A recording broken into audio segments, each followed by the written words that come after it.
Bonjour et bienvenue à toi dans cette nouvelle vidéo en droit de la famille. Aujourd'hui, je te propose une vidéo sur la formation du mariage, un thème important, notamment si tu es en première année de droit.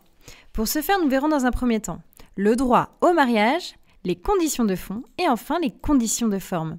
Surtout, n'oublie pas de t'abonner à la chaîne YouTube et de liker la vidéo. Et c'est parti!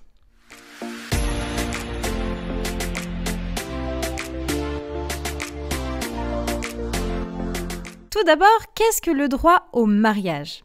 Le droit au mariage, c'est finalement la liberté de se marier. La liberté également de ne pas se marier. Finalement, de ne jamais être contraint au mariage.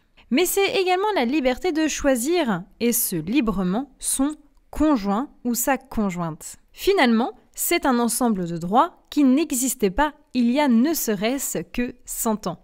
En effet, tu as certainement déjà entendu parler du mariage arrangé, où finalement les époux n'avaient absolument pas le choix d'épouser la personne choisie par la famille. Alors regardons ensemble quelles sont les conditions de fond du mariage.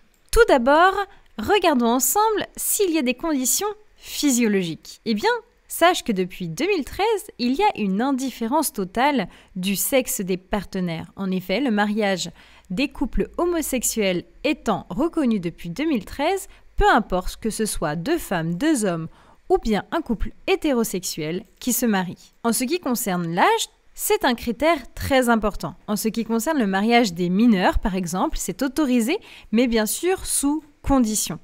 Mais également en ce qui concerne les majeurs. Tous les majeurs peuvent se marier, attention toutefois, pour les majeurs protégés. Ici, je te renvoie tout simplement à ma vidéo concernant les majeurs protégés. Ensuite, les conditions relatives au consentement. Ici, c'est bien le critère le plus important à retenir en ce qui concerne la formation du mariage. En effet, c'est une condition dite indispensable.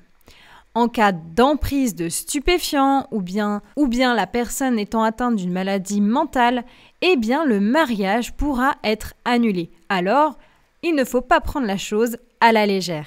En ce qui concerne enfin les conditions relatives à la capacité, comme je le disais tout à l'heure, c'est très important que tu saches que les mineurs peuvent se marier, mais il faut absolument qu'ils aient l'autorisation des parents ou encore l'autorisation dite familiale. Pour les majeurs protégés, pareil, c'est possible, mais sous certaines conditions. À présent, regardons ensemble les conditions de forme du mariage. En ce qui concerne la phase avant le mariage. Eh bien, en fait, les futurs époux doivent réunir certaines pièces justificatives. Personnellement, je me souviens très bien de la constitution de mon dossier de mariage. C'est une galère, mais ça se fait. En effet, il faut venir avec différentes pièces d'identité, avec des justificatifs de domicile, et c'est bien là que parfois le problème commence à se creuser. Il y a également parfois des auditions des époux pour vérifier que les époux sont bien libres dans le choix de leur mariage. Il y a enfin la publication des bans.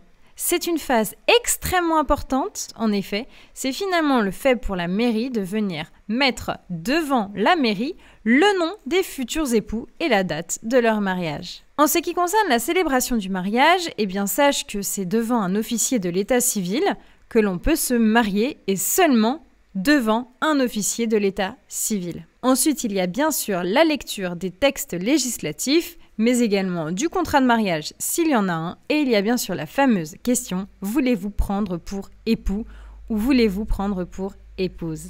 Enfin, il y a la signature des registres et la délivrance du livret de famille. Voilà, c'est la fin de cette vidéo. J'espère qu'elle a su t'aider dans l'apprentissage de la notion de la formation du mariage. Note bien que le mariage est très encadré en droit, mais qu'il y a beaucoup d'assouplissements, notamment en ce qui concerne les conditions physiologiques que nous avons vues précédemment. Je te remercie pour ton écoute, n'oublie pas de t'abonner à la chaîne YouTube, de liker la vidéo pour le référencement et enfin de me laisser un commentaire. Et moi je te dis à bientôt!